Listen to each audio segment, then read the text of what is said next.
Hello. It is me, Maisha T, your thriving single mom and founder of Brown Sisters Speak.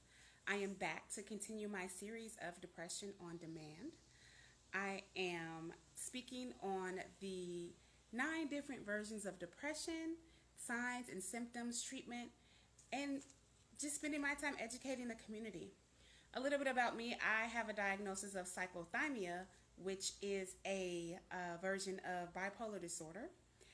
And what that does is that I have rapid mood swings that can be hypomanic or that can be manic depressive. However, it does not fit a criteria for bipolar 1 or bipolar 2.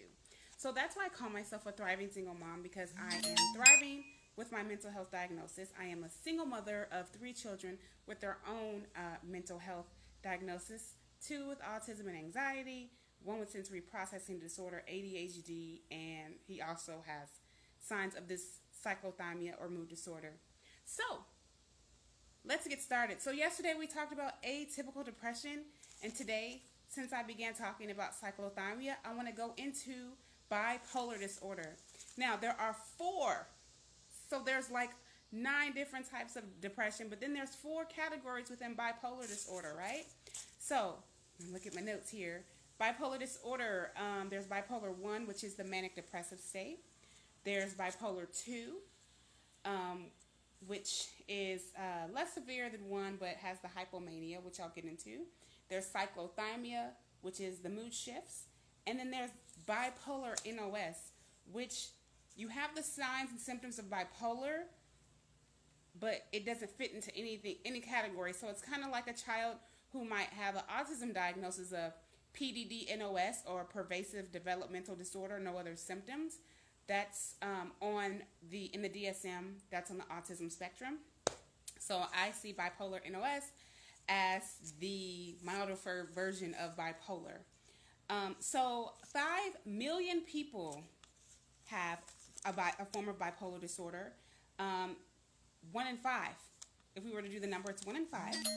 And if you have a diagnosis of cyclothymia, you may, not will, but you may actually be at risk for developing bipolar 1 or bipolar 2.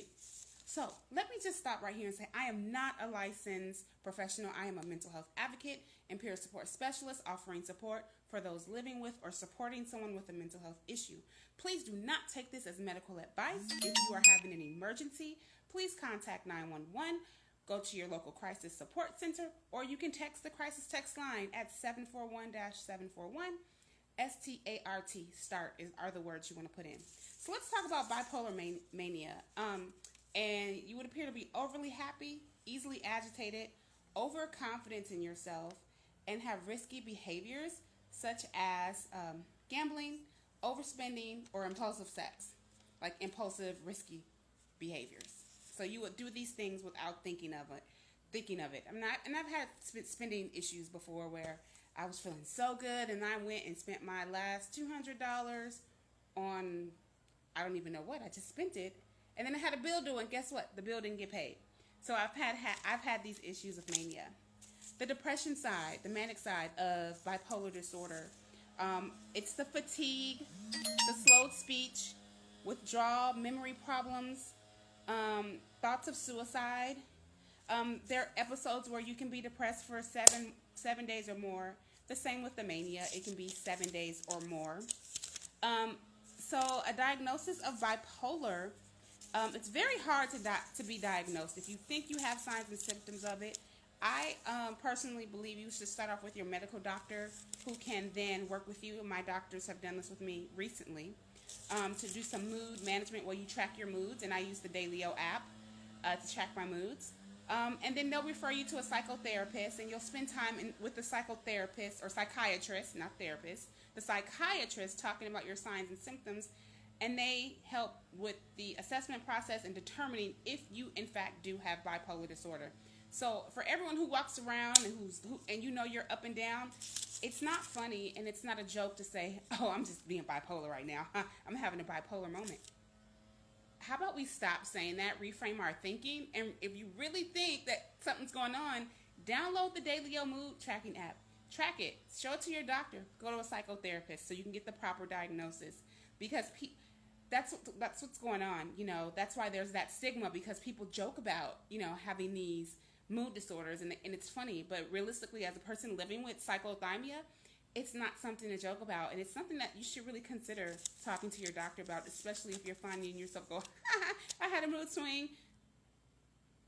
Not funny. It could be really serious, right? And I was on a Twitter chat today, and we talked about that, like how people joke about that, but really that could be them saying, like, really, there's something wrong. Can you help me? All right. So back to the diagnosis. So you want to talk to your doctor, do some mood tracking, see a psychiatrist, and then they'll help you come up with a treatment plan. So some treatments include medication and medication management, talk therapy, art therapy, horse therapy. There's so many different forms of therapy and treatments for bipolar disorder. And then over time, you just learn to manage your symptoms, and you learn to work with it.